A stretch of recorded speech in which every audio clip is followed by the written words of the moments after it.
le regretter, ça ne sert à rien. De toute façon, ça fait partie de la réelle politique et ça fait longtemps que les principes et les grands principes font sourire dans les chancelleries. Donc, s'il n'y avait eu que ça ne serait pas en soi un problème. Alors le problème, il est là. Il est que peut-être qu'il y a des obligations diplomatiques auxquelles on ne peut pas se soustraire, mais on n'est pas obligé d'en rajouter dans le zèle.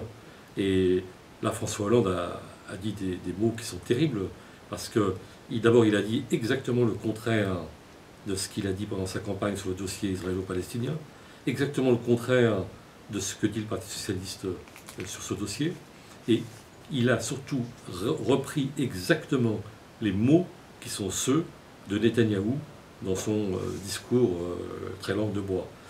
Je l'explique parce que ça mérite un décryptage en quelques secondes.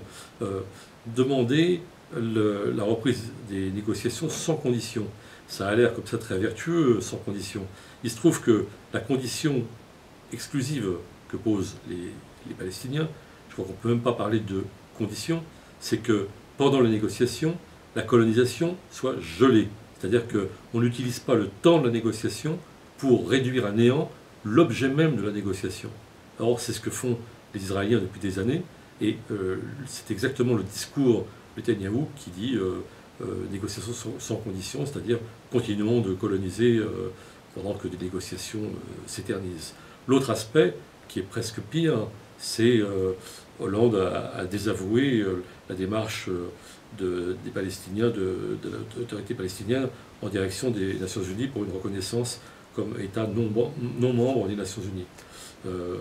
Or, la France, jusqu'à maintenant, avait, enfin le Parti socialiste en particulier, et Hollande, dans son discours de campagne, avait soutenu cette démarche. Et là encore, il épouse complètement la position israélienne. Alors moi je crois que non. Vous ne pouvez pas empêcher Netanyahou d'aller à Toulouse. À Toulouse, c'était d'ailleurs une cérémonie qui était très émouvante pour, à la mémoire des victimes de Mera en mars dernier dans une école juive. Ça c'est une chose. Mais il faut bien savoir que Netanyahou représente, pour le monde arabe en particulier, un idéologue de la colonisation, qu'il pratique dans son pays des discriminations qui sont condamnées, y compris par beaucoup d'organisations des droits de l'homme israéliennes, et une forme d'apartheid, puisque le mot est même employé dans un sondage qui a été publié récemment par le quotidien israélien Haaretz. Donc il est très mal placé pour donner des leçons, disons, d'antiracisme.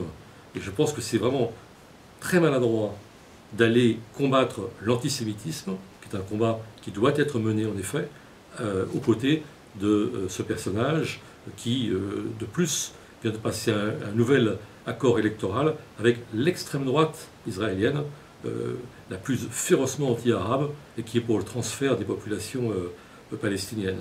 Je crois que c'est totalement contre-productif.